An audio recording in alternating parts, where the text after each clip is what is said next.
네, 주님 주신 아름다운 날 금요일 1월 20일입니다. 우리 계속 광고해 드렸던 대로 이제 이번 주일에는 타우랑아 드림교회와 이 라이트 처치가 연합 예배로 드리게 됩니다.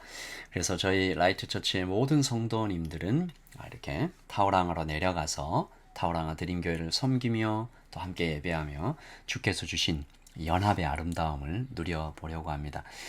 좀 기도해 주시고요. 혹시 사정이 생기셔서 가실 수 없는 분들도 함께 온라인으로 예배 함께 참여하시면서 똑같은 은혜를 누려가시기를 예수님의 이름으로 축복합니다. 우리에게 주신 하나님의 말씀 함께 보겠습니다. 마태복음 1장 18절부터 25절 말씀입니다.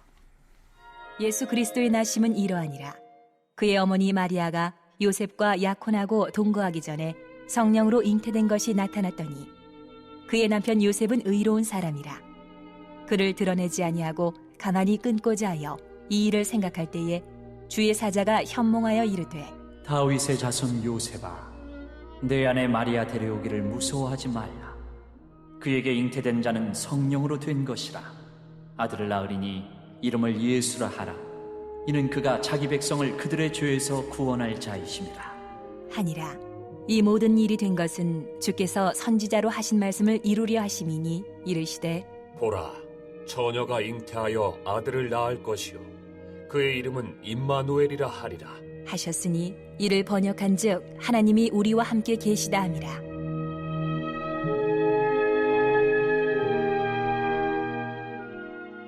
요셉이 잠에서 깨어 일어나 주의 사자의 분부대로 행하여 그의 아내를 데려왔으나 아들을 낳기까지 동침하지 아니하더니 나음에 이름을 예수라 하니라. 아멘. 하나님의 말씀입니다. 한번 더 읽으시면서 묵상하시겠습니다.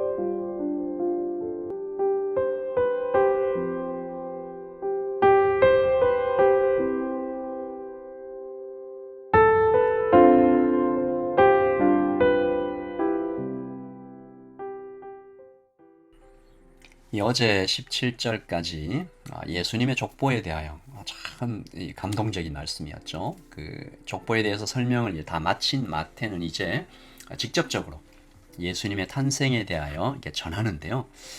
내용이 좀 짧습니다. 다른 복음서, 특히 누가복음은 굉장히 방대하게, 달리 이 마태의 설명은 상대적으로 매우 짧은데 이건 역시 편지를 받는 유대인 청중을 좀 고려한 것으로 보여요. 왜냐하면 유대인 청중은 구약에 대한 사전 지식이 충분히 있기 때문에 더 자세히 설명하지 않아도 되었던 것 같아요. 마태는 오늘 말씀에서 두 가지 이름을 소개하는 것에 집중하고 있는데 첫 번째 이름은 예수 21절이죠. 아들을 낳으리니 이름을 예수라 하라. 이는 그가 자기 백성을 그들의 죄에서 구원할 자이심이라 하니라. 예수는 이 히브리어 여호수아를 헬라식으로 적은 것이잖아요. 이 뜻은 여호와는 구원이시라 라는 뜻을 가지고 있는데 구약을 좀 살펴보면 여호수아라는 이름을 가진 사람이 3명이 나옵니다. 근데 모두 예수님을 예표하고 있어요.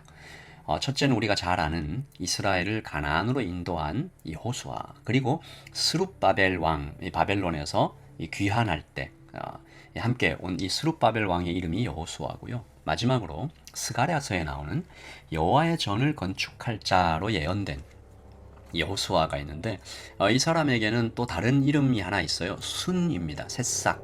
스가랴 6장 12절을 제가 읽어볼게요. 그에게 이렇게 전하여라. 만군의 여호와의 말씀이다. 순이라고 이름 부르는 사람이 있다. 그는 그 밑에서부터 솟아나와 나 여호와의 전을 지을 것이다. 그러므로 예수님은 자기 백성을 구원하실 분인데 광야에서 가나안으로, 포로된 자에서 자유한 자로, 영원한 하나님의 전을 지을 자로 이 땅에 오신 분이다 라고 얘기한 것이죠. 아마 이 유대인 청중들은 금방 알아들었을 것입니다. 그리고 둘째로 임마누엘인데요. 이 말씀이 오늘 우리 본문의 핵심 구절입니다. 22절이죠. 예언이 성취되었다. 22절입니다.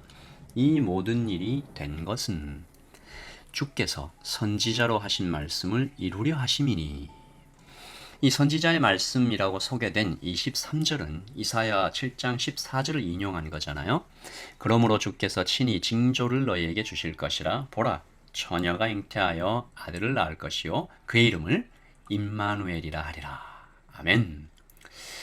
이 예언은 남유다를 이 북이스라엘과 아랍의 동맹군이 이렇게 침략해 들어올 때 이 남유다의 왕 아하스가 하나님 안 찾아가고 아수르의 왕에게 도움을 구하는 걸 보고 이사야 선지자가 책망하면서 했던 예언이죠. 무슨 뜻이에요? 다른 곳에 도움 구하지 말라. 왜? 임마누엘이 태어날 것이다. 참혹한 상황 속에서도 하나님은 여전히 우리와 함께 계신다. 그렇게 이사야 선지자가 강조하고 있는 것입니다. 사도 마태는 그때의 이사야의 예언이 남유다뿐만이 아니라 지금 이스라엘과 전 세계를 향해 이루어졌음을 강조하는 것입니다. 임마누엘, 하나님이 우리와 함께 계신다. 여러분, 임마누엘이라는 단어 굉장히 많이 들으셨잖아요. 제가 이번 주 내내 이 임마누엘이라는 이 단어가 계속 마음에서 좀 이렇게 묵상이 되었는데, 참 자주 들었던 이 단어의 의미를 우리는 얼마나 제대로 알고 있을까 질문해 봤습니다. 구약시대 때 임마누엘 하면 대체로 하나님의 능력과 하나님의 현존에 좀 초점이 있었겠죠. 남유다의 왕 아하스에게 가장 필요했던 임마누엘이 뭘까요? 군사력입니다. 적군을 막아줄 강력한 힘으로서의 하나님, 여호와 니시였겠죠. 배가 고파 우는 아이의 부모에게 임마누엘은 뭘까요? 따뜻한 밥 한 그릇 먹여주시는, 공급하시는 하나님, 여호와 이레. 수십 년을 고통하며 병상에 누운 자들에게는 기적의 치유를 가져다줄 여호와 라파였을 것이고, 끊이지 않는 갈등과 혼란 속에서 불안에 떠는 자들에게는 강물 같은 평화로 오실 여호와 샬롬이었겠죠. 그 모든 임마누엘의 의미가 우리에게 아주 은혜로 다가오죠. 그러나 임마누엘의 진정한 의미는 단지 하나님의 현존과 하나님의 능력에 머물지 않습니다. 그것들을 포함하지만 훨씬 더 거대하고 끝을 알 수 없는 깊이를 가지고 있죠. 뭘까요? 임마누엘의 진정한 의미는 하나님이 사람의 몸을 입고 이 땅에 오셨다. 그리고 그 이유를 사랑, 그리고 목적을 자기 몸을 제물로 바치기 위함이라 라고 말하는 것, 그것이 거대한 임마누엘의 의미입니다. 구약의 성도들은 아마 거의 이해하지 못했을 거예요. 이사야 선지자도 모두 헤아리지는 못했을 가능성이 큽니다.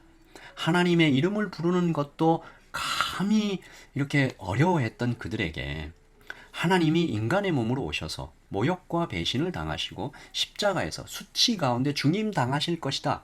감히 상상하기 불가능한 일이었을 거예요. 그러나 우리는 이제 압니다. 하나님이 사람으로 오셨어요. 임마누엘로 오셨습니다. 내 곁에 우리와 함께 계시기 위하여. 아무것도 염려하지 말라고.